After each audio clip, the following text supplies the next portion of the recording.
قرآن مجید فرقان حمید میں ارشاد فرمایا یا ایھا الناس، اے لوگوں۔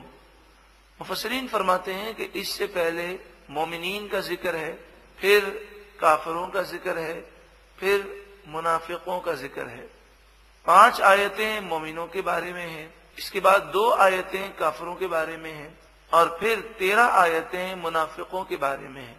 تو 3 گروہ کا ذکر کیا گیا، اور اگر دیکھا جائے تو دنیا کے اندر 3 ہی گروہ پائے جاتے ہیں، کچھ مومنین ہیں اور کچھ کھلے کافر ہیں اور کچھ چھپے کافر ہیں۔ اب قرآن مجید فرقان حمید آگے ارشاد فرماتا ہے یا ایھا الناس، اے لوگوں، اعبدو، تم سب عبادت کرو، ربکم، اپنے رب کی۔ یعنی گویا کہ مومنوں کو بھی عبادت کا حکم ہے کہ وہ ہمیشہ اللہ کی عبادت کرتے رہیں، اس کے بعد کافروں کو بھی اللہ کی عبادت کا حکم ہے کہ ایمان لے آئیں اور اللہ کی عبادت کریں۔ منافقوں کو بھی اللہ کی عبادت کا حکم ہے اس طرح کہ وہ توبہ کر لیں، ایمان پختہ کر لیں، اپنا ایمان صحیح کر لیں، اور پھر وہ اللہ تعالیٰ کی عبادت کریں۔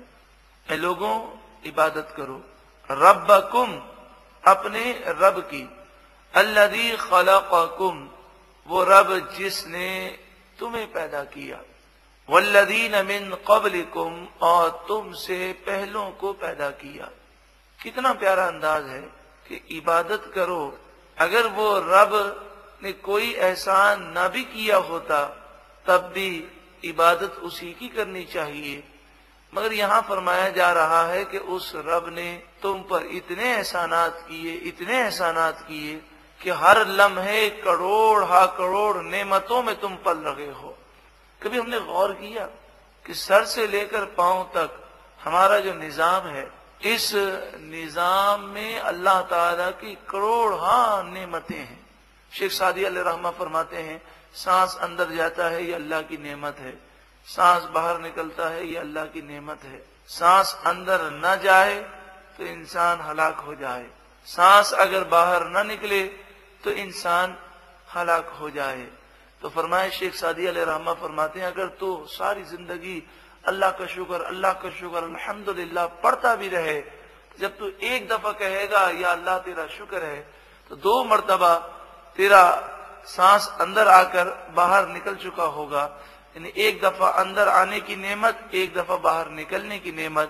تو فرمایا جب تو ایک دفعہ اللہ کا شکر ادا کرے گا تو اس وقت 2 نعمتیں جمع ہو جاتی ہیں۔ یہ تو صرف سانس کی نعمت کا ذکر ہے۔ ہم کھانا کھاتے ہیں تو ہم کیا سمجھتے ہیں کھانا ایسے ہی ہضم ہو جاتا ہے؟ کتنی نعمتیں ہیں، ایک پورا نظام ہے کھانے کا، اور اس کو اگر آپ پڑھیں تو دیکھیں اللہ تبارک و تعالی نے کتنی نعمتیں عطا فرمائے۔ ہم دیکھتے ہیں تو دیکھنے میں جسم کے کتنے اعضاء جو ہے استعمال ہوتے ہیں، صرف یہ ہاتھ اگر اٹھایا جاتا ہے تو پورا جسم اس کے اندر معاون اور مددگار ثابت ہوتا ہے۔ اور یہ تو باتیں ہوئی نعمتوں کی، صرف یہ سوچ لیں کہ ہمیں پیدا بھی اللہ رب العالمین نے کیا ہے۔ ارشاد فرمایا کہ اے لوگوں، عبادت کرو اپنے رب کی، الذی خلقکم، جس نے تمہیں پیدا کیا، والذین من قبلکم، اور تم سے پہلوں کو بھی پیدا کیا، لعلکم تتقون، یہ عبادت اس لیے کرو کہ تم پرہیزگار بن جاؤ۔ پتہ چلا کہ عبادت کرنے کی برکت سے بندے میں اللہ کا خوف پیدا ہوتا ہے۔ اسی لیے ہم دیکھیں کہ اللہ کے نیک بندوں میں خوف زیادہ ہے۔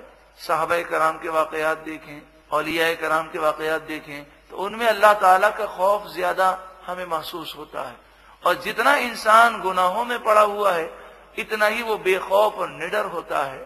حضرت امام اعظم ابو حنیفہ رضی اللہ تعالیٰ عنہ خوف خدا میں پوری رات روتے ہیں۔ یہ خوف اس بات پر رہنمائی کرتا ہے کہ جتنی عبادت زیادہ ہوگی اتنا ہی اللہ تعالیٰ کی محبت، اللہ تعالیٰ کا خوف اور خشیت زیادہ پیدا ہوگی۔